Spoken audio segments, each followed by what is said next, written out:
Let's face it, investment concepts and financial planning can be very intimidating and confusing. Shoreline Wealth Management addresses that feeling head on. Their goal is to educate you while offering financial advice without buzzwords and jargon. Shoreline includes you in the process and makes you comfortable every step of the way. Shoreline Wealth Management is your financial anchor. Visit shorelinewealth.com for more information and start your financial journey with comfort and security today. Shoreline Wealth Management with offices in Manchester and Manahawkin. Securities offered through LPL Financial, member FINRA, SIPC. Welcome to the Financial Wake-Up Call podcast, where Dave Crossan guides you on a financial journey each and every week, discussing a wide variety of financial topics so that you can make the best decision for you and your family in the days, weeks, and months ahead. A lot to think about, a lot to plan for. And Dave Crossan. Nice intro, buddy. Yeah. I love this. Well done. I'm kind of like laying out the red carpet here. You know why we call you Butter? Because you're on a roll. There we go. There it is, I like buddy. that. You like it? That's the title of my new book, Vin Avenue on a Roll. That's it. Love it. Well, Dave, what's cooking this week? How can you help guide people on their financial journey this week? Okay. So, Vin, I had a great response from the previous podcast regarding should I lease or should I buy when it comes to a car. Okay, sure. Great ideas out there, things to consider. So then I started thinking, I'm like, well, wait a minute. This is another big one, buddy. And this was a topic that came up with a client of mine looking at their situation with their home and wanted to figure out if this made sense. Should I refinance my home when it comes to my mortgage? It's a big one. Now, looking at it, rates have gone up. So there was a nice opportunity for people to refinance at lower levels. But again, still historically attractive rates are out there. And I have a lot of people that look at this situation and they don't know what direction to go. They're looking at it as, well, yes, it would be nice to get a lower interest rate, but is that enough? Are there other factors to consider? So I figured, you know what, Vin? Let's go over some pros and some cons to refinancing. And here we go. Let's just jump in. There we go. Let's talk about some positives. Well, Sure. Number one, the ability for a refinancing of your mortgage is the ability, if you have a higher interest rate, this may present an opportunity to get a lower interest rate. Number one, that's a key factor. To refinance and get a higher interest rate, well, that doesn't make sense. Yeah. There's a situation where you have, let's make up a scenario, Vin. You have a 30-year mortgage and you're paying, I'll make this up, 7%. And now I can get, 5.5% or 6%. And typically you want to get over that 1% level. Okay. You don't want something where it's an eighth of a point. Well, that's not going to really do much simply because there's closing costs and different fees to make that adjustment. So number one, an appealing aspect of refinancing is, can I get a better interest rate? And so the key thing about that too, Ven, is when you are speaking to your mortgage representative is they can actually run the numbers to show you with having a lower interest rate over particular terms, how you would make out. Did this make sense by doing so? But again, a key factor and a pro to refinancing is if you're able to get a lower interest rate. Now, with a lower interest rate, now comes the ability to get a lower payment. For a lot of people, if they're able to get that interest rate down a significant amount, they would have the opportunity to now have a lower payment. And for people that are looking to save money with their payments that they're making toward their mortgage, and if it makes sense, now having the ability for a lower payment. And again, these are numbers that you would go over with your mortgage representative to be able to see exactly, okay, I'm making this up, Vin, I was paying $2,200 a month, and now it's down to $2,000 a month. Okay, so there's a situation where not only could you get yourself a better interest rate, or I should say a lower interest rate, but now a situation where your payment is less. Here's a big one, Vin. You ready? Oh, bring it on. Bring it on. The opportunity to now lessen the term of the mortgage. So let's throw out an example. Let's say I had a 30-year mortgage and now I've paid it down to, let's say, 22 years. Okay, so I have 22 years to go. But now I'm looking and like, you know what? I can get a lower interest rate with now 15 years. So now I've taken this 30-year, which I paid down to 22. And if the numbers make sense, well, there you go. Maybe I can now make it a shorter term. And what does that mean? Basically, the 15-year, now I've shaved off from 22 years, 7 years off of the term of the mortgage. And again, with the payments being at a 15-year time frame, more of your principal, or I should say more of your payments are going against the principal. So you're paying it off sooner. So refinancing may provide a nice opportunity to make the term less. And you put that together with a lower interest rate, it will keep the payment at a level that hopefully you can afford. Again, the key thing to this is make sure that if you do go with a shorter term, and if you're lucky enough to then couple that with a lower interest rate, you can afford the payment. Keep in mind, because it's a shorter term, you want to make sure that that payment isn't at a point where it's, you can't afford it. So again, shorter term, more of your payment is going to your principal for each payment. Another factor, and this is a big one, Vin, for people that, let's say, started off a mortgage. And again, let's make up an example. Let's say I had a 30-year mortgage and I had PMI insurance. And basically that would be I put down a lesser down payment than 20%. Let's say I put down 10%. And because I didn't put down 20% to buy the property, I have this PMI insurance. And so that's money that I can't write off. That's not something on your taxes you can write off.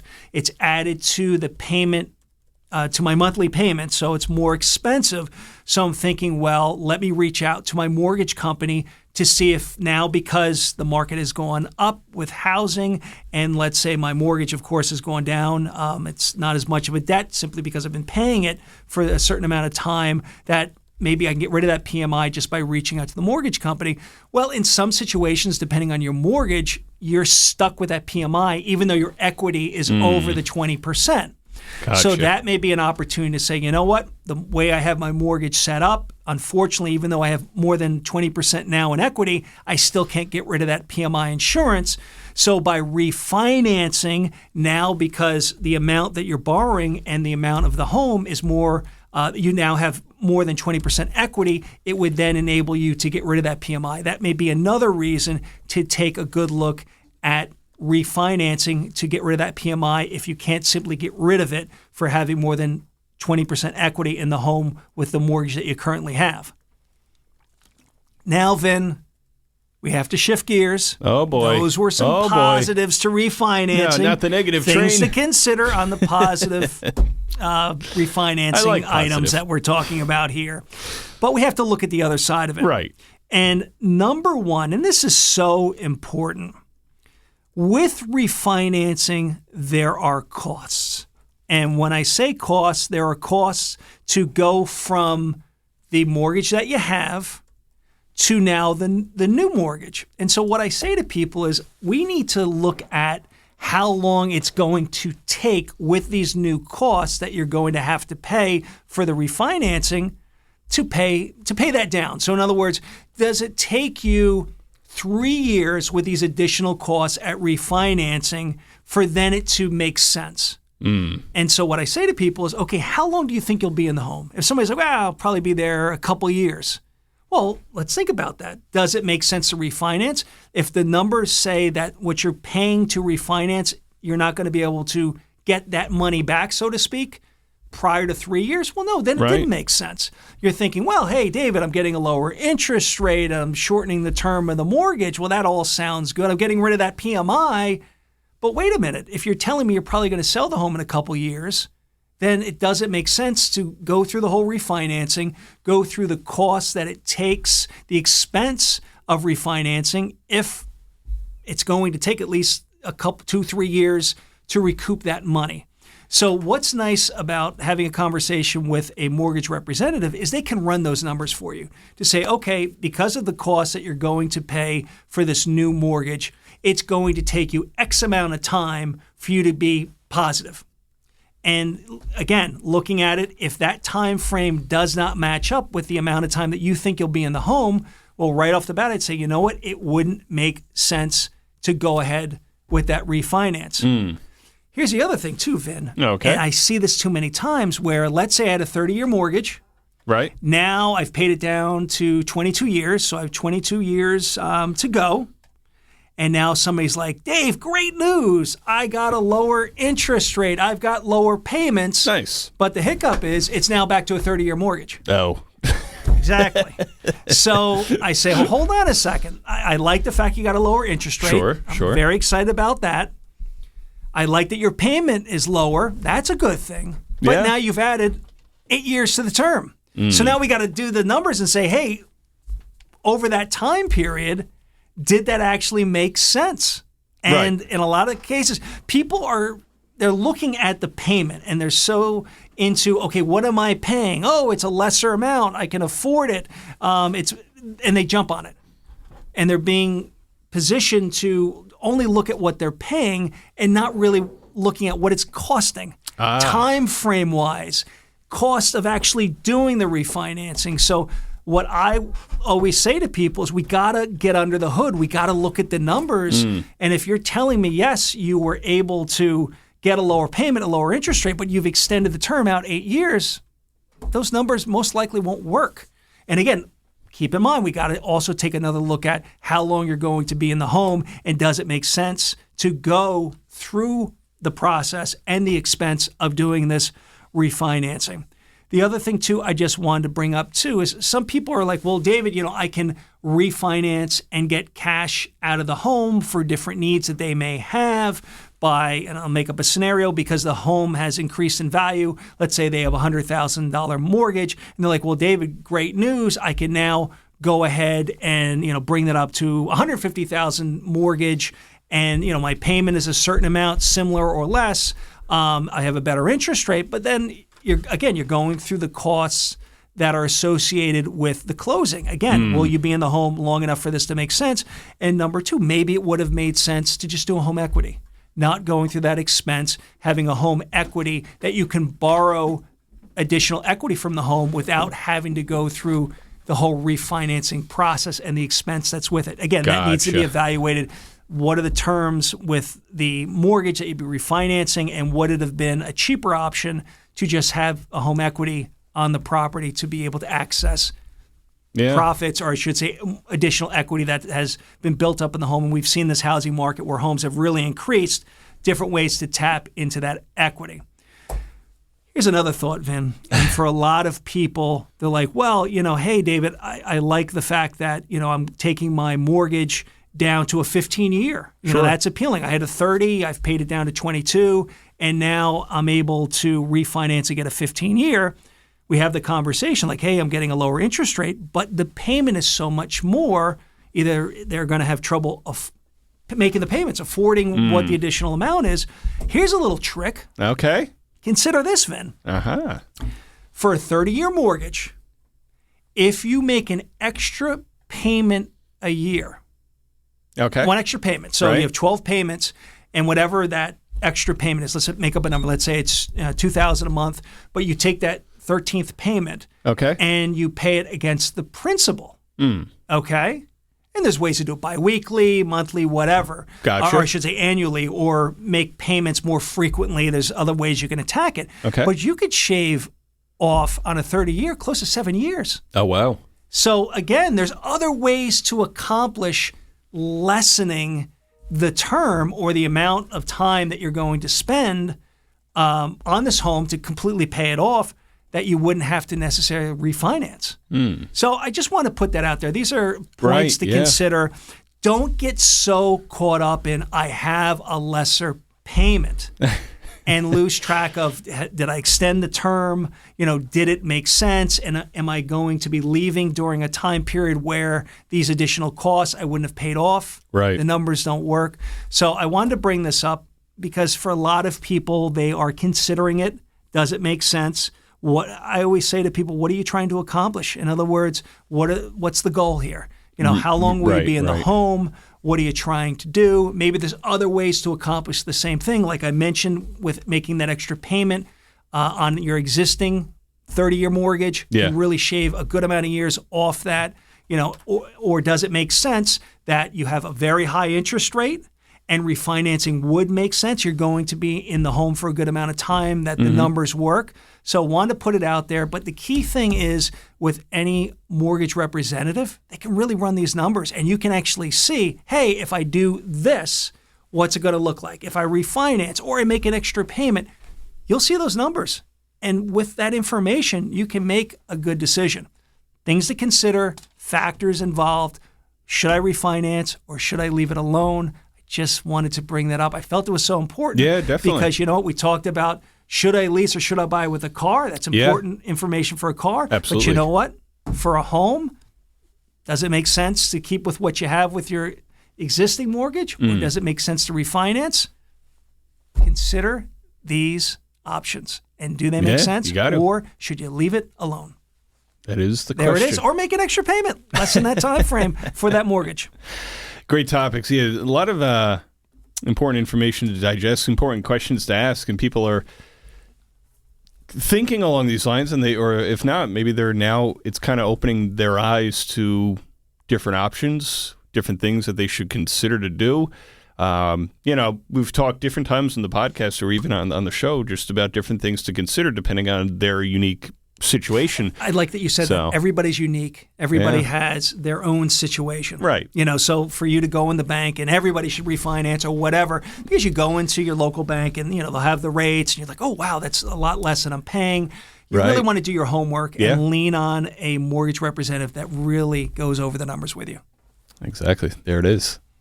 Dave, this was another good podcast. Thank you. No, I enjoyed it. We're on a roll here. Yeah, we are. Number 11. Yeah.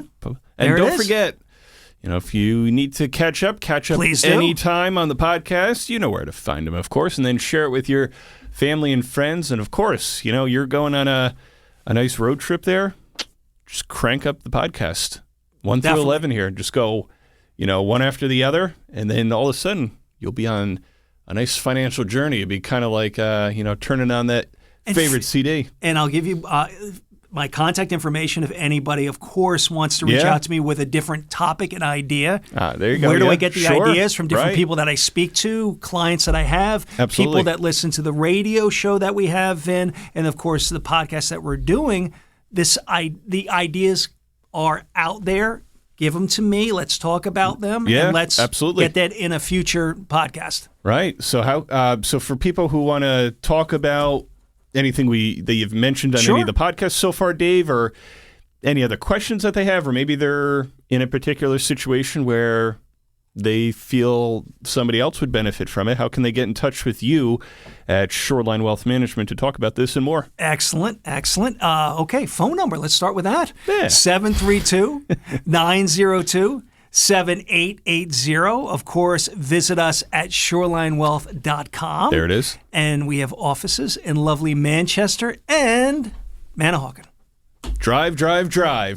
Call, email, contact Dave Crossan. He'll help you on that financial journey. Dave, it's been a blast. It's been fun. Look forward to next week's podcast, my friend. Without a doubt. Looking forward to it as well. For Dave Crossan, I'm Vin Avenue. Thanks for listening to this week's The Financial Wake Up Call podcast with Dave Crossan. The opinions voiced in this podcast are for general information only and are not intended to provide specific advice or recommendations for any individual. This information is not intended to be a substitute for individualized legal advice. Please consult your legal advisor regarding your specific situation. Securities and advisory services offered through LPL Financial, a registered investment advisor, member FINRA, SIPC.